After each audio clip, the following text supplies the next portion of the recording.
ماذا لو قمت بتجربة أطعمة غريبة جديدة؟ قد تشعر أنك سئمت من نفس الأطباق القديمة، فماذا عن تجربة دودة القز بدلاً من شطيرة أو حساء، أو مصنوعة من لحم الثعبان؟ اليوم نقدم لك أغرب 10 أطعمة في الصين.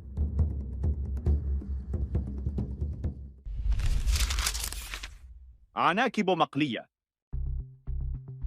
في جميع أنحاء الصين تتمتع العناكب بسمعة طيبة كأطعمة شوارع مقرمشة شهية. في مقاطعة غوانغشي الاستوائية تتمثل العناكب في مقاطعة جانغي وغواندونغ في جنوب الصين في وجبات خفيفة ممتازة، مصنوعة من العناكب الكبيرة التي يتم ضربها بخفة ثم تقليها. يخرج عناكب جانغي بأجسام وأرجل مقرمشة يمكن مضغها بالكامل، مع جزء خارجي مقلي يفسح المجال لداخل وسادة ناعمة مع لحوم رقيقة. يتم تقديم العناكب في مقاطعتي شاندونغ الشرقية وجيجانغ بطرق مختلفة. في جانغي يتم تقليب العناكب الصغيرة ببساطة مع الملح وفلفل سيتشوان، مما يبرز قوامها النابض. في أماكن أخرى يتم تقديم العناكب كاملة مع بيرة باردة، مما يضيف نكهة مكثفة إلى الأرجل التي تحتوي على القليل من اللحم، بينما توفر البطن نكهة مكثفة للذين يحرصون على استغلال كل لقمة. تتمتع العناكب بالسمعة الطيبة كأطعمة غنية بالفيتامينات والمعادن، مما يجعلها مصدراً طبيعياً للبروتين.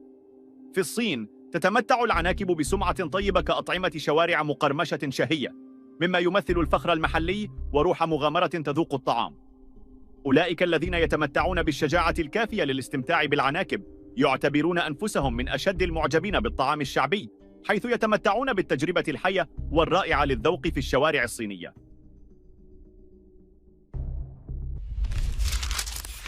خيار البحر. في عالم الطعام الصيني تتمتع المخلوقات الحلزونية الإسفنجية الموجودة في الأعماق بسمعة مرموقة كأطعمة شهية وطب تقليدي.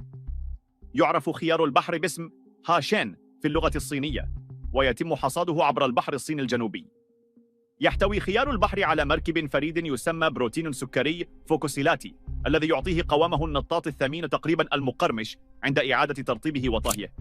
يتميز خيار البحر بندرته وغرابته، مما يزيد من مكانته كمطبخ إمبراطوري منذ قرون مضت.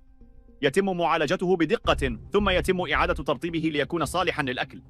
يلعب الإعداد المكثف للعمالة دورا في تكوين نسيجه المخبأ، كما يلعب دورا أيضا في إضفاء الهلامية التي تشبه الهلام على شكله.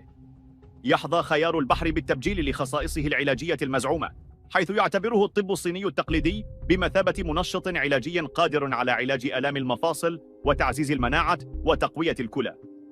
يحتوي خيار SNC على مركبات مثل السكريات السابونين وكبريتات كوندرين، التي قد تحتوي على مضادات للالتهابات. على الرغم من أن هناك حاجة إلى مزيد من الأبحاث لإثبات ادعاءات الطب الصيني التقليدي، فإن هيبة خيار البحر تصر على أن هذه اللافقاريات البحرية المتواضعة هي أسرار الطهي التي يجب أن تتعرف عليها. يعتبر خيار البحر أكثر من مجرد طعام، بل هو تجربة حية وريادية في عالم الطعام الصيني.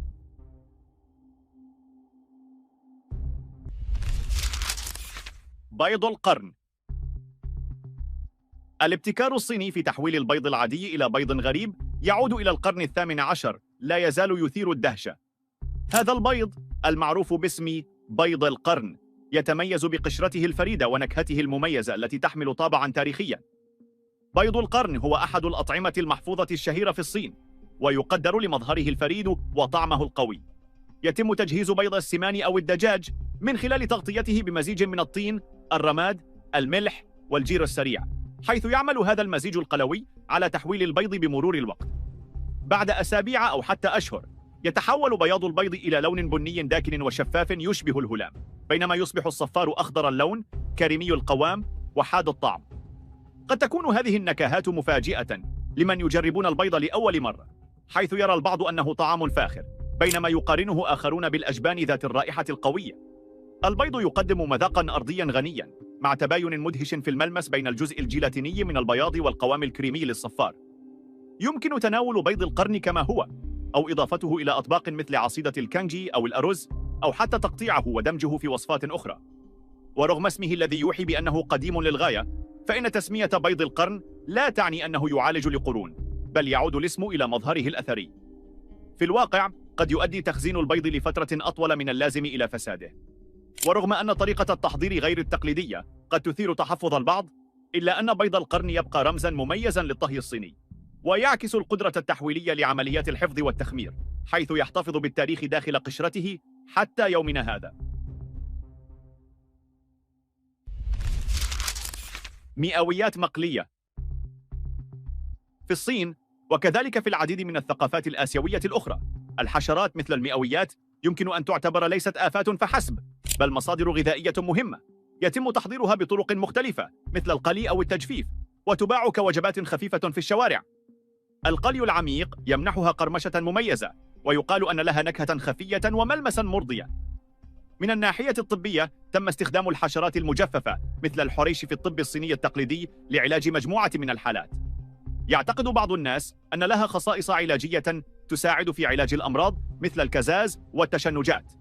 ومع ذلك يحذر النص أيضا من أن سموم الحشرات يمكن أن تكون ضارة إذا تم تناولها بانتظام. تظهر شعبية هذه الحشرات كغذاء في الصين وفي أجزاء أخرى من العالم، كيف يمكن للإبداع في عالم الطهي أن يحول حتى الكائنات التي قد ينظر إليها على أنها غير جذابة أو مبتذلة إلى وجبات غنية بالنكهات ومثيرة للاهتمام. إنه يعكس أيضا الاستعداد لتجربة أطعمة جديدة ومغامرة في الثقافة الغذائية، والتي يمكن أن توسع آفاق الأفراد الذواقة وتحدي مفاهيمهم حول ما يعتبر طعاما.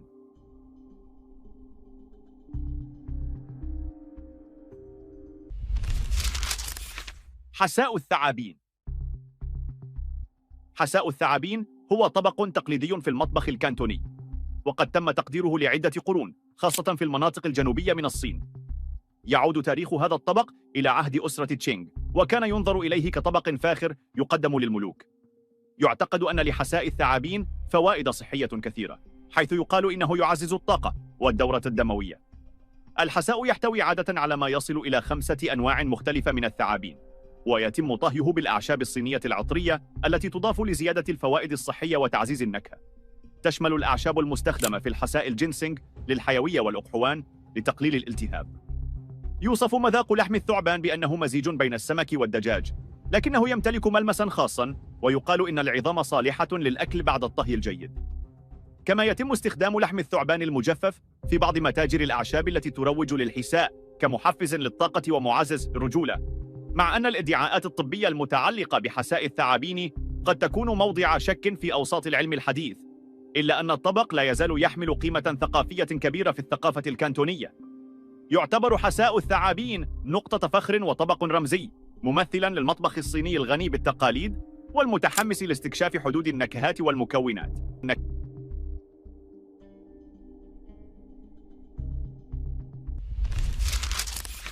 السيكا المقلية. في فصل الصيف الصيني تنتشر أسراب السيكا الجائعة، جالبة معها ضجيجا صاخبا وفرصة لوجبة شهية. إن قلي هذه الحشرات الصغيرة هو تقليد صيني قديم، حيث تحضر السيكا كوجبة خفيفة لذيذة ومقرمشة، وبعد تغطيتها بنشا الذرة والتوابل تقلى السيكا بعناية حتى تكتسب قشرة هشة وذهبية، بينما تحتفظ بداخلها بطبقة ناعمة تشبه الزبدان. تعتبر هذه الوجبة الخفيفة مصدراً ممتازاً للبروتين، حيث تحتوي على حوالي 13 جراما من البروتين لكل 100 جرام، وهو ما يفوق كمية البروتين في لحم البقر. وقد كان تناول الحشرات جزءاً أساسياً من الثقافة الغذائية الصينية منذ زمن بعيد، كما هو موثق في النصوص القديمة مثل وثيقة شانهاي جينغ. فمنذ عهد أسرة هان استمتع الصينيون بتناول السيكا والجراد، ليس فقط لطعمها الشهي، ولكن أيضاً لما تحمله من رمزية في فصل الصيف، حيث يمثل حضورها الصاخب التجديد والفرح. وفي الوقت الحاضر تواجه السيكا خطر فقدان موطنها، لذا فإن تناولها يعد طريقة مبتكرة للحد من الاكتظاظ السكاني والاستفادة من مصدر غذائي إقليمي غني بالمغذيات.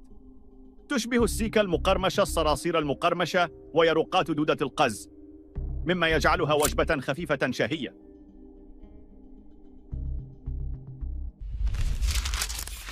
كلاب مشوية. في بعض الثقافات يعتبر الكلب أفضل صديق للإنسان، لكن في مناطق معينة من الصين ينظر إليه أيضاً على أنه وجبة شهية. إن تناول لحوم الكلاب هو تقليد في بعض الأجزاء الصينية، خاصة خلال فصل الشتاء، حيث يعتقد البعض أن لحم الكلاب يساعد على تدفئة الجسم. تشتهر مناطق مثل جوانجونغ ويونان وجانجي والمقاطعات الشمالية باستهلاك لحوم الكلاب، حيث يرتبط ذلك بفوائد صحية مختلفة وفقا للطب الشعبي. فيعتقد أن لحم الكلاب يعزز صحة الكبد ويوفر فوائد علاجية أخرى. وتشير التقديرات إلى أن حوالي 10 ملايين كلب يذبحون سنويا في الصين لهذا الغرض، حيث يستخدم لحمهم في أطباق شهية ولأغراض طبية.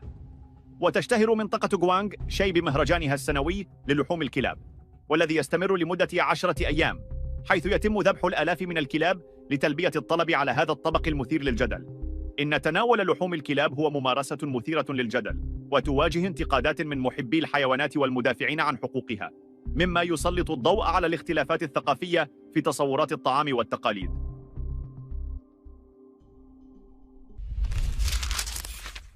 دماغ الخنزير.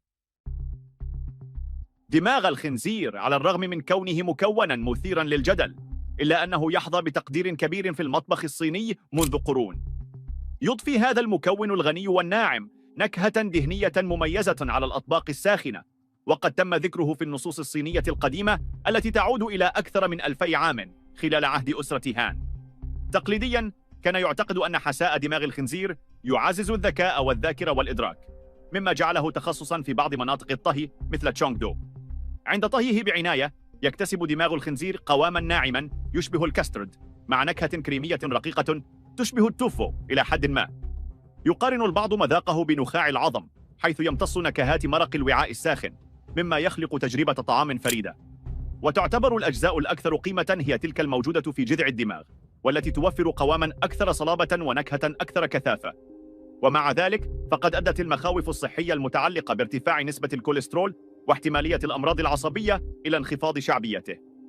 وفي حين أن استهلاكه لا يتم تشجيعه في بعض الأماكن، إلا أنه يظل مكوناً يثير الحنين لدى الكثيرين، حيث يمثل جرأة في الطهي وفرصة لاستكشاف نكهات وقوام جديد.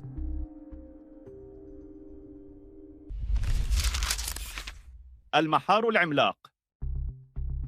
المحار العملاق هو منتج شائع في الأسواق الصينية، حيث يمكن أن تزن بعض العينات أكثر من 100 كيلوغرام، ومع ذلك يجب توخي الحذر عند طهي هذه الأطباق الضخمة، خاصة في منطقة سبلاش.